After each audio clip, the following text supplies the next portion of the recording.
some great elders, wherever you are. You may be in London, Germany, Italy, Spain, Canada, anywhere in the world.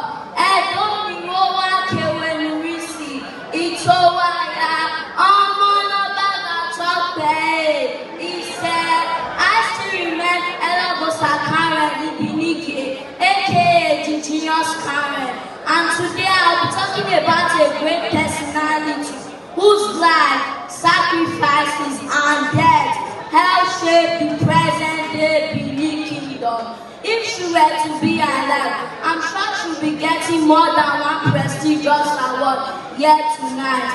I'm talking about no other person than our great Queen Iden. Queen Iden is yet another heroine who sacrificed helped shape the present-day Benin kingdom. Out of the noble queens from the great Benin kingdom, Queen Iden is renowned in her love and service for the peace, growth, and stability of the great Benin kingdom, where barbaric customs, which are guided as a means to an end instead of a solution. These customs procure challenges under the reign of Oba Queen Iden was born to a humble family background, but rose as one of the dearest wives of Oba. She hails from Oka village, which happens to be the famous Oka Sakomba in the Oka local government area of Edo State, Nigeria. During the era of Oba who was the 27th monarch of the great Benin kingdom, he was saddled with two disadvantages which made him incapable of handling absolute power to his advantages and that of his subjects.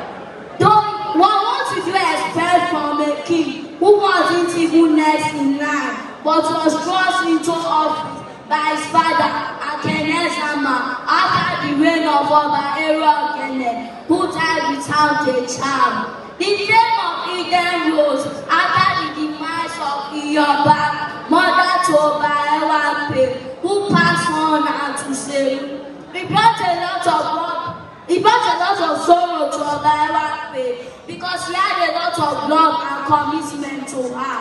She was his guide against his misrule and misfortune that would have not befallen him in the early ancient customs of the Benin kings. It was the practice to sacrifice human life during funerals, for it was believed that the slaves and virgins would escort the deceased home. But in the case of Oba he went extreme with the notorious history of human sacrifice, as he was said to have introduced it to the sacrifice of 12 human beings at the annual propitiation of the Oba's ancestor. He did not only sacrifice slaves, he also sacrificed titled chiefs who came to mourn with him at his mother's funeral. He claimed that they were spotted on white while coming to the palace to mourn his dearly beloved mother.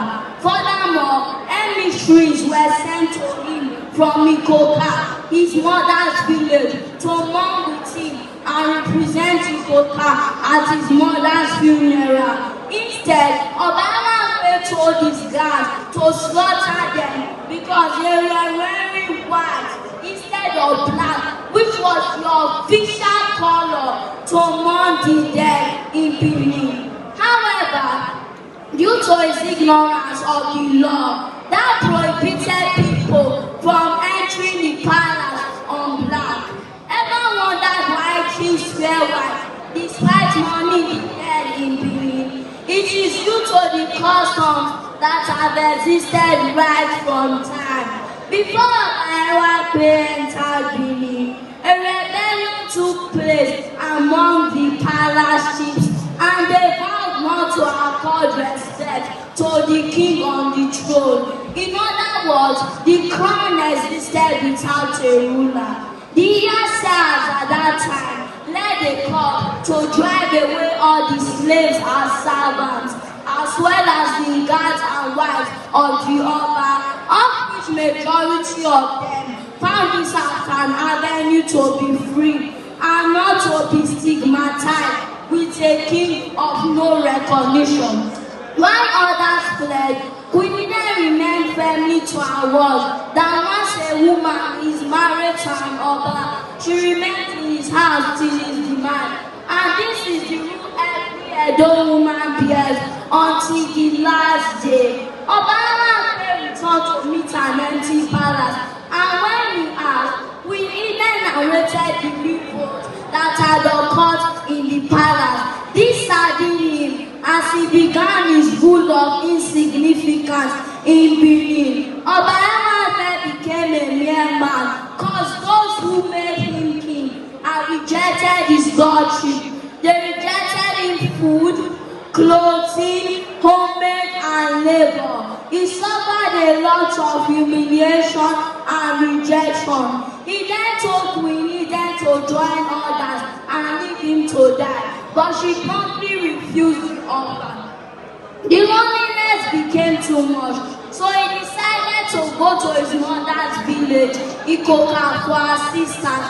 But rather than assisting him, the people of Ikoka expressed backlash at the king and caused his presence at their midst due to the sacrifice of the chief at his mother's funeral. He left Ikoka in total sadness, but not without placing a curse on the land and sealing it by throwing his spiritual stock of authority to the bush, making it irrevocable. Queen Iden, on the other hand, stood as a rock by her husband.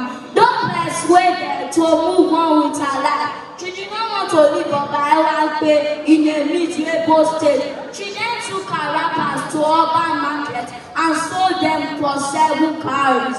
With the money, she used it to travel to Ukwa village and bought an oracle. Oba then asked the oracle what can be done in order to bring an end to the rejection by his people. The oracle then advised Oba to stage a make-believe scenario which would suggest to the observers that the rejection of his food by his people was over. But what to make it work was the sacrifice of a human being. And no one wanted to lay their life for an unrecognized king. After all, nobody wanted to die. It became more depressing when all the preparations are being made. The only thing was the sacrifice which Queen Iden offered on a golden platter. Oba refused, but Queen Iden insisted that he was in her destiny and she would be very happy if she see the monarch come back together in full glory and splendor. On performing the rite, history has it that she was buried alive, which was more remarkable than staying a night through her throat. Before the lights were carried out, we needed made a wish by requesting her husband that if the purpose were attained and the Edo people come back to accept his lordship, that she must be protected in her grave from all insults, and anyone who steps on her grave must be put to death. This request was fully carried out until 1897 when the British attacked Benin. Change began in Benin, and this is due to the selfless sacrifice of our great Queen Iden, who is still visible in marketplaces of Benin, and which homage is still paid to this immortalized queen for such noble love. So this is where we draw the curtain on the life, sacrifices, and death on our great Queen Iden.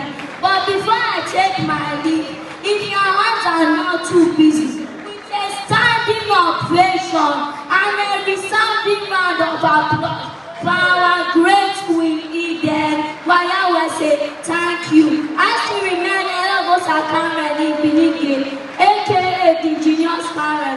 Please do like to follow me on all my social media platforms. On YouTube as the Genius Karen TV. _Karen. Watch on Instagram and on Facebook. Why